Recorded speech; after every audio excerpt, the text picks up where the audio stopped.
Welcome back to the channel. Don't forget to like, share, and subscribe. Modern abstract shape composition in Photoshop using custom shapes. Start by opening Photoshop and creating a wide canvas to allow free placement of abstract elements.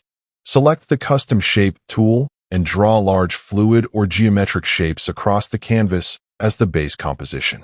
Duplicate the main shape, resize it slightly, and place it behind to create layered depth.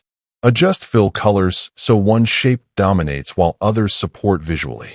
Reduce opacity of background shapes to keep the focus clear. Align shapes carefully so no side feels heavier than the other. Zoom out and refine spacing until the abstract composition looks balanced and visually smooth.